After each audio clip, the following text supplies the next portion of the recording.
Your Excellency Abdullah Shahid, President of the 76th United Nations General Assembly, Your Excellency Secretary General Antonio Guterres, Your Excellency President Moon Jae-in, and distinguished leaders from around the world, it is an honor to be here today, where BTS appointed as special presidential envoys of the Republic of Korea. We're here today to share the stories of our future generation. Before we came here, we asked the young people in their teens and 20s around the world about their past 2 years and about the world they find themselves in today. Jin will share some of the answers we received. Yes, should we take a look? You can feel the good vibes from just looking at these. There were times during the past 2 years when I too felt bewildered and troubled. But still here, we have people who cry out, let's live on, let's make the best of this moment. Because we can't stand still when we are in the ideal time of our lives to take on new challenges. It wasn't as if we could blame anyone, and you must have felt the frustration. Here I'm the same as I was yesterday, but the world changed like we were transported in a flash to a parallel world. I was saddened to hear that entrance and graduation ceremonies had to be canceled. These are moments in life you want to celebrate, and missing out on them must have been upsetting. We were heartbroken when our long-planned concert tours were canceled. And for a while, we yearned for the moments we wanted to make complete. Yes, it was a time for us to mourn for the things that COVID took away from us. A time to discover how precious each and every moment we'd taken for granted were. Suga mentioned the precious things we'd taken for granted, and lots of people answered our question by sharing pictures of their precious moments. Many people showed how they share their moments with nature. I think during these 2 years, they found dear the time they experienced and care for nature. Yes, but maybe because we feel an encroaching sense of dread that our time on this earth is limited, we just talked about the things we mourn, and I shudder to think about mourning for the earth. Everyone agrees that climate change is an important problem, but talking about what the best solution might be, that's not easy. It's a topic that's tough to make conclusions about.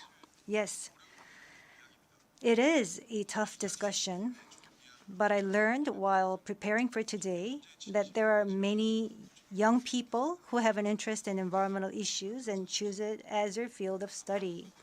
The future is unexplored territory, and that's where we, more than anyone, will spend our time. So these young people were searching for the answers to the question of how we must live that future. So I hope we don't just consider the future as grim darkness. We have people who are concerned for the world and searching for the answers. There are still many pages left in the story about us, and I thought we shouldn't talk like the ending's already been written. Of course, sometimes the world seems stuck in place even if you're ready to go. Sometimes it feels like you've lost your way. There was a time when we felt the same way. I've heard that people in their teens and 20s today are being referred to as COVID's lost generation, that they've lost their way at a time when they need the most diverse opportunities and must try new things. But I think it's a stretch to say they're lost just because the paths they tread can't be seen by grown-up eyes. Yes, take a look at these pictures. Here, we have many who are trying hard to continue their friendships online in new ways, start learning new things, live healthier lives. I'm sorry, excuse me. 네, 새롭게 공부를 시작하고 더 Yes, these kids are trying to learn new things and trying to figure new things out. They don't look lost. They look like they are finding new courage and taking on new challenges. I think that's why instead of the lost generation, a more appropriate name would be the welcome generation. Because instead of fearing change, this generation says welcome and keeps forging ahead. That's right. If we believe in possibilities and hope, even when the unexpected happens, we will not lose our way but discover new ones.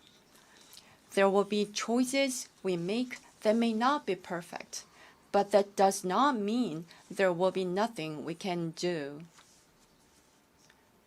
That's what I think.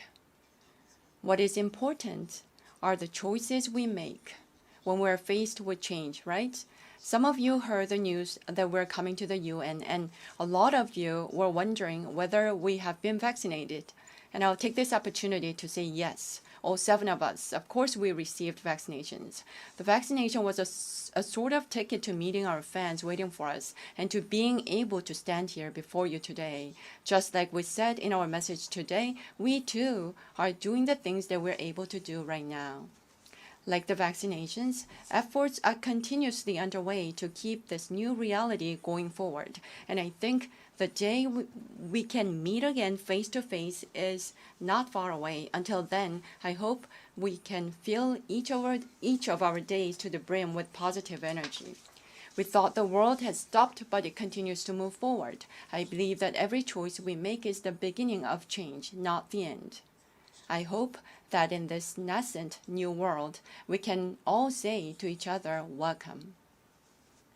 And now, as we look forward to this future, the permission to dance is our message of welcome that we want to share with everyone today.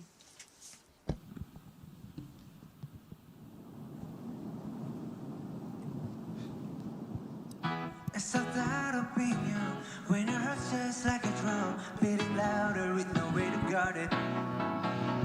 When it all seems like it's wrong, say aloud to Elton John, to that feeling we're just getting started. And when the nights get colder and the rhythm's got you falling behind, just dream about that moment when you look yourself right in the eye. Did you say I wanna dance to music, got me going, and nothing that can stop how we move. Yeah, let's make a place to live just like a golden and rolling like a dancing force. We don't need to worry, just ready for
if we could take the wisdom and experience